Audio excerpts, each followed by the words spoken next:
Today we are going to work on making an outdoor play space for Samuel. We're going to start with building him a little garden with some dirt inside and some tools and fun things he can do. I got this idea from Pinterest. Yay, Pinterest! And right now what I'm going to do is we have lots of extra brick and cinder blocks and wood all around our house, so I'm going to gather what I can and see what we can use to make a little fence for Samuel's garden. Alright guys, here is the spot that we have found for Samuel and what we have found to line it. It actually took a piece of work. That piece of wood was easy, I just had to move it, and I found one exactly like it, but it's buried too deep. There's no way I can pull it out without help. So then I found that piece of wood, which is also the same length, but it had that piece and that piece and that piece nailed to it to make, I think we used it as like a makeshift closet hanger when we first moved in because we needed something. So we did that, but yeah, I had to pull them all apart, and that was really hard. So I got those apart, and he's got a little doorway, which he's taking a piece of the doorway. I might move that to one of the other sides. And then I had to, over here on the fence, this piece of fence had some cement poking up, so it made this really wobbly. So I found another piece of wood to just stack under it to make it more even.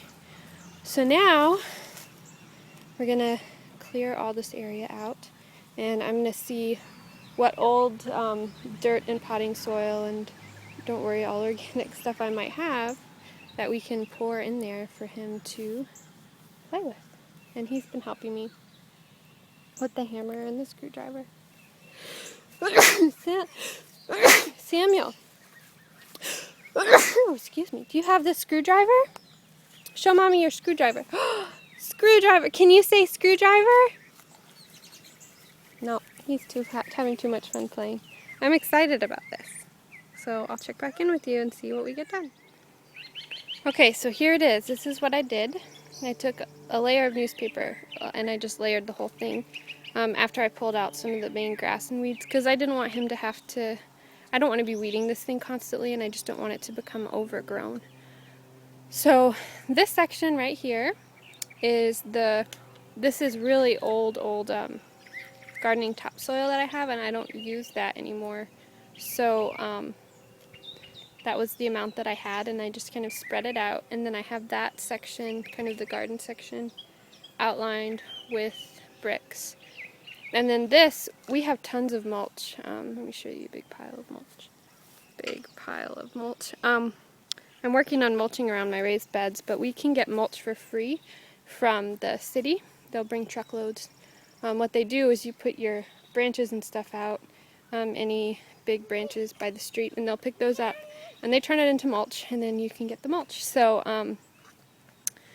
all of that is kind of mulched, and who knows, eventually I might replace that and put sand there and give him a big sand box or something, but this is just his place to play. I'll probably make him a little sign that says Samuel's Garden.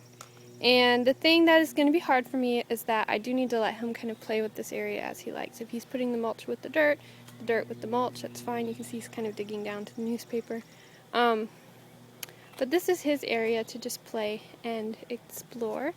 And hopefully within the next few days I will be able to add more to his outdoor, I don't know if you want to call this an outdoor playroom or what, but yeah, it's pretty cool. This didn't cost me a dime, just a little bit of time, and I think he's going to have, as you can see, a lot of fun in it. So now the problem is it's nap time, so can I get him to come inside? We will see.